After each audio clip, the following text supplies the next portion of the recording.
Tövəndə diqqətinizə Daron Acemoğlu bilan James Robinsonның məşhur kitabı Dövlətlər, yəni millətlər nemiş halak boludu dan həftəlik tərcümə.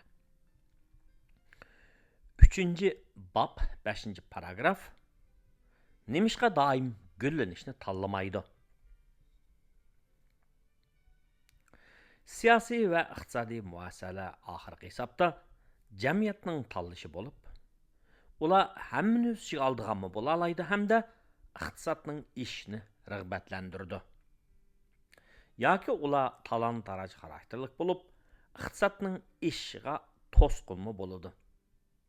Iqtisadның işiga putlu qaşan boladigan, həm də onu tosub qoydigan talan-taraj xarakterlik siyasi müəssisələrinin qolluşu bilan öyrü turdigan iqtisadi müəssisələr dövlətlərni, xalqlarni halak qılıdı.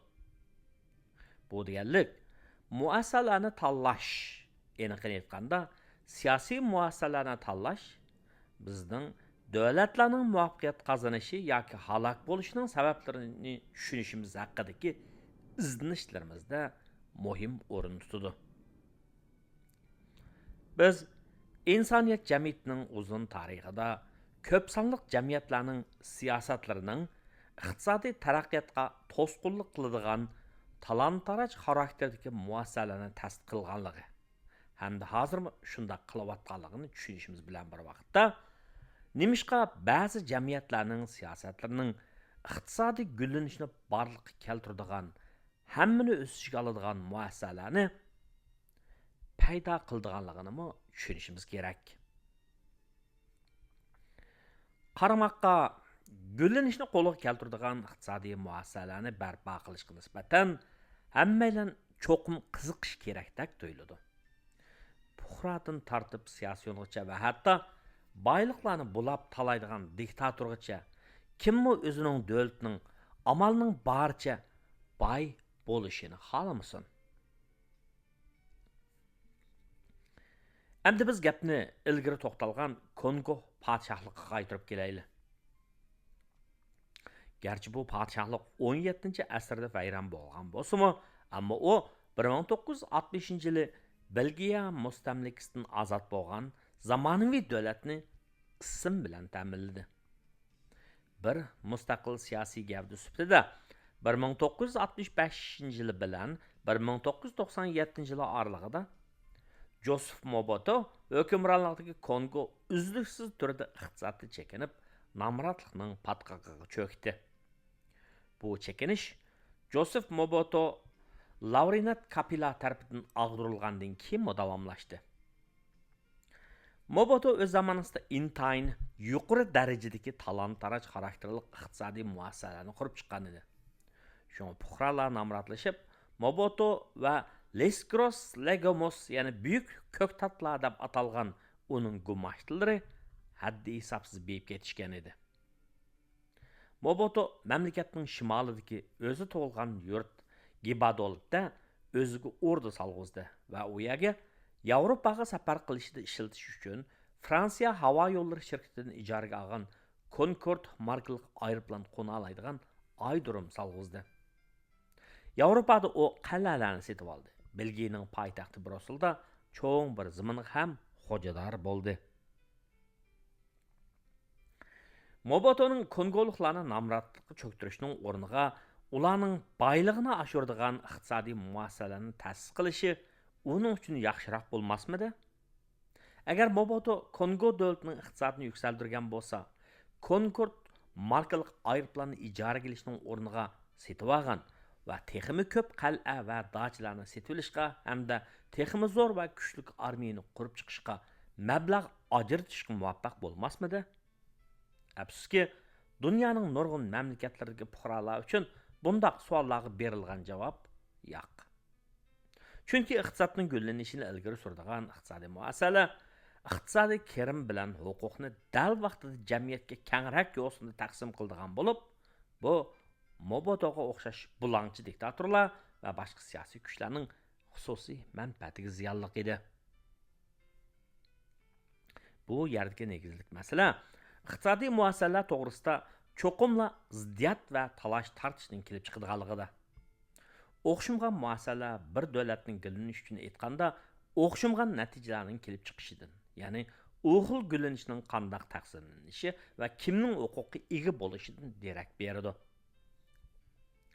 Muasalaning sababidan barliq keladigan iqtisodiy gullanish erishuvchilar va yo'qotuvchilarni paydo qiladi. Biz ko'rayotgan zamonimizdagi boy davlatlarning gullanishining yo'lining Angliyaning sanoat inqilobi mazgilida selinganligi bu nuqtani ro'shan gavdalantirdi. U par mashinasi, transport va to'qimchilik ishlab chiqarishda yuz bergan bir yurish davr bo'lgich texnik o'zgarishlarga markazlashgan.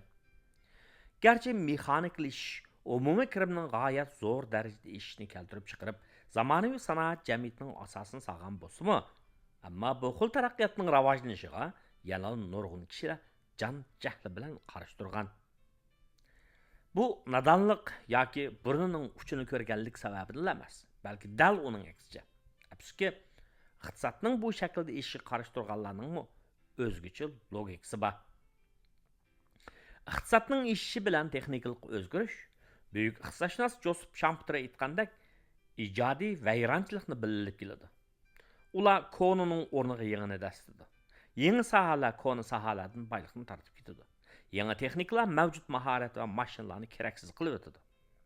Iqtisodning ish jarayoni va buning asosida barliq kelgan hammani o'z ichiga oladigan muasala siyosiy sahnalarda, iqtisodiy bozorlarda yangi g'oliblarni va yana yangi mahrum qolg'uvchilarni paydo qiladi. Ijodiy vayronchilikdan qo'rqish dal hammani o'z ichiga oladigan iqtisodiy va siyosiy muasalalarga qarshi turishlardagi sabablarning tub yildizidir. Ijodiy vayronchilikning natijasi haqida Yevropa tarixi bizni ro'shan misol bilan ta'minlaydi. 18-asrdagi sanoat inqilobining g'arbisida Yevropadagi nurg'un davlatlar, oqso'ngaklar va an'anaviy yo'sinda varislik qilib kelgan sarxillar tarafidan kontrol qilinadigan bo'lib, ularning muhim kirim manbasi yer ig'dorchiligidan yoki savdo qilishdagi alohida huquqidan keladi. Ular podshohlik tarafidan berilgan monopoliya huquqi ham bulardan boshqa kishilarning savdo qilishini cheklashdagi imtiyozlardan yetkichi baharlangan edi. Ijodiy vayronchilik iddiasiga uyg'un holda sanoatlarning, zavodlarning ham bozorlarning barliq kelib kengayishi yerdan keladigan boyliqlarni jumladan yer ijorasini kamaytib, yer egallarining ishchilarga to'laydigan ish haqini oshirib o'tgan edi. Bu qatlamdagi kishilar, ya'ni yangidan paydo bo'layotgan tijoratchilar va savdogarlarning podshohlikning o'zlariga bergan savdo imtiyozlarini ojizlashtirayotganliklarini ham ko'rib yetgan edi. Umuman aytganda, aniqki, bu qatlam kishilari sanoat ishining natijasida iqtisodiy manfaatlarini yo'qotib qo'yishayotganlar edi. Shaharlashish va ijtimoiy jihatda to'yg'un bo'lgan o'ttir qatlam kishilarning ham ishchilar sinfining shakllanishi yer egallari bo'lgan oqso'ngaklarning siyosiy huquq jihatdagi monopoliga xiris qilishdi. Shunday qilib, sanoat inqilobining mevalarining tarqalishi bilan oqso'ngaklar iqtisodiy jihatli yo'qotuvchilardan bo'lib qolmay, ular yana siyosiy huquqdan ayrilib qolish tufayli siyosiy jihatdan yo'qotuvchilardan bo'lish xatariga duch keldi. Demak, siyosiy va iqtisodiy huquqlari tahdidga uchraganligi tufaylidan bu yuqori qatlam kishilari doim sanoatlashga qarata zo'r qarshilik ko'rsatgan kuch tashkillashdi. Sanoatlash tufaylidan birdan-bir yo'qotuvchi bo'lganlar oqso'ngaklar sinfi emas. Qo'l maharatining o'rnini mexaniklashning ilayotganligini ko'rib ketgan qo'l hunarvanlarmi sanoatlashning yamrishi qarshi chiqishdi. Yana bularning nurg'unlari tashkillik holda qarshi chiqishdi. Malamonchilik chiqadi. Hamda ular terikchilik qilishning ta'sib ketishida mas'uliyati bor deb qaragan mashina uskunalarni buzib chiqishdi. Bu kishilar luddistlar deb atalgan bo'lib, bugun kunimizda uni texniklik o'zgarishga qarshi turg'ichlar degan so'z bilan ma'nodash deyishga bo'ladi. To'qimchilik sohasidagi mexaniklashning taraqqiyotiga muhim to'p qo'shqichlarning biri 1733-yil uchar kemani kashf qilgan ingliz kashfiyotchi John Keyning uyi luddistlar tarafidan 1753-yil ko'ydirib tashlandi. Yepigirish jihati qo'shimchilik rolini o'ynaydigan, ammo yangicha bo'lgan aylang'ich jani texnikasini kashf qilgan James Hargreavesmi dushmani muomalaga uchradi. Sanoatlashga qarshi turish to'lqinida amaliyotda qo'l hunarvanlar yarigildir, ya'ni pomshiklar va yuqori qatlam sarxillarga qaraganda ko'p unumsiz edi. Ludistlarning yana bir guruhi, ya'ni yarigildir bo'lgan oqsumaklarning orzusiga qarshi holda siyosiy harakatning natijasiga ta'sir ko'rsatgudek siyosiy qudrat yo'q edi. Shunday qilib, ludistlarning qarshiligiga baxmay, Angliyadagi sanoatlish uzluksiz ilgarilaverdi. Chunki oqsumaklar sinifining qarshiligi real bo'lgani bilan, ammo sadosiz edi. Avstriya, Vengriya ham Rossiya imperiyalardek mutlaqiyatchilik, ya'ni podshohning amri vojib bo'lgan yerlarda shoh jamoatlari va oqsumaklarning yo'qitib qo'ydigani ko'p bo'lgani uchun sanoatlashish u yerlarda to'sib qo'yildi. Shuning bilan Avstriya va Rossiyaning iqtisodi bir o'zi to'xtab qoldi. Natijada ular 19-asrda iqtisodiy yuksalgan boshqa Yevropa davlatlarining keyinini qilishdi. Qaysi bir guruhning g'olib kelishi yoki mag'lub bo'lishidan qat'iy nazar, mundaq bir saboq intayin aniq. Huquqli guruhlar har doim iqtisodiy taraqqiyotga hamda gullanishning motoriga qarshi maydon tutadi. Iqtisodiy taraqqiyot ko'proq va yaxshiroq bo'lgan mashina uskunalarga ham ko'proq va yaxshi tarbiya ko'rgan kishilarga erish jarayoni bo'lib qolmasdan, balki yana keng doiralik ijodiy vayronchilik bilan bog'lanishli bo'lgan g'oyat zo'r o'zgarish ham inqilob xarakterli harakatdir. Iqtisodiy imtiyozlarning yo'qolib ketishini oldin ko'rib yetgan, iqtisodiy jihatda yo'qotuvchilarning va siyosiy huquqlarining yo'qolib ketishidan qo'rqadigan siyosiy jihatda yo'qotuvchilarning to'sqinlik qilishiga uchramagan sharoitda ondan iqtisod oldiga qarab eshib mangadi. Kamchil boyliqlarni, kirim va huquqni talashishdan kelib chiqadigan to'qinishlar iqtisodiy faoliyatlarni ham ulardan kimlarning foydalanishini belgilaydigan qoida tuzum iqtisodiy muassasalar haqidagi to'qinishdan iborat xolos. To'qinish yuz berganda hamma tarafning orzusini o'xshash vaqtda qondirg'ul bo'lmaydi. Ba'zilar yengiladi, ham umidsizlandi. Yana ba'zilar o'zlari orzu qilgan natijaga erishib g'alib qiladi. Bundaq to'qinishlarda kimlarning yengib chiqishining davlatning iqtisodiy kelajagi uchun negizlik ma'nosi bor. Agar iqtisodning ishiga qarshi guruhga g'olib kelsa, u holda ular iqtisodning ishini muvaffaqiyatli holda to'sib qo'yadi. Shuning bilan iqtisod bir izda turib qoladi. Hokimiyat beshidagilarning nemish iqtisodiy muvaffaqiyatlarini ilgari suradigan iqtisodiy muassasalarni cho'qim qurib chiqmasligidagi logikani siyosiy muassasalarning tanlashiga nihoyat osonlik tatbiqlag'ili bo'ladi. Hokim mutlaq tuzumda ba'zi sarxillar o'zlari yoqtiradigan iqtisodiy muassasalarni tasdiqlash huquqiga ega bo'lgan bo'ladi. Ular mavjud siyosiy muassasalarni o'zgartib, ularni ko'p xillikqa ega qilish qiziqamdi. Umuman aytganda yo'q.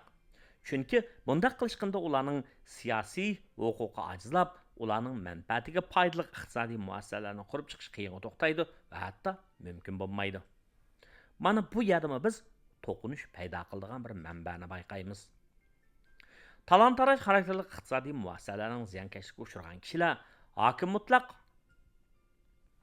hokimiyatning o'zligidan siyosiy muassasalarni o'zgartib, jamiyatda huquqni qayta taqsimlashni hargiz umid qilmasligi kerak. Bu siyosiy muassasalarni o'zgartirishning bir yo'li bo'lib, u bo'lsa-mu huquq tutqanlarni ko'p xillikni yaqinlaydigan muassasalarni ta'sis qilishga majburlashdir. Siyosiy muassasalarning avtomatik holda ko'p xillikni o'z ichiga oladigan bo'lishini tushuntirishga sabab bo'lmagan o'xshash, siyosiyatda markazlashishga bo'lgan moyillikning tabiiy bo'lishini tushuntirishga sabab yo'q. Har qanday jamiyatda texmi markazlashgan hokimiyat muassasalarini qurib chiqishning ilib keladigan foydali taraflari bor. Bo'libmi, huquq hech qanday markazlashmagan jamiyatlarda texmi shundaq. Masalan, Somaliyani ilib olsak, agar ma'lum bir urug', ya'ni jamoat bu davlatda tartibni barliq keltira oladigan markazlashgan hokimiyatni qurib chiqa olsa, bu hokimiyat ularga iqtisodiy foyda olib kelib, u jamoatni boy qilib o'tadi. Bu ishlarni kim to'xtatadi? Siyosiy markazlashishga qarshi keladigan zo'r to'salg'i yanada o'zgarishdan qo'rqishning yana bir shaklidir. Ya'ni huquqni markazlashtirishga urinadigan har qanday urug', guruhga yoki siyosiy huquqni o'zlarining qo'liga markazlashtirib oladi. Natijada siyosiy huquqlarni yo'qotib qo'yishgan boshqa urug', guruhga va shaxslarning g'azabiga duchor bo'ladi.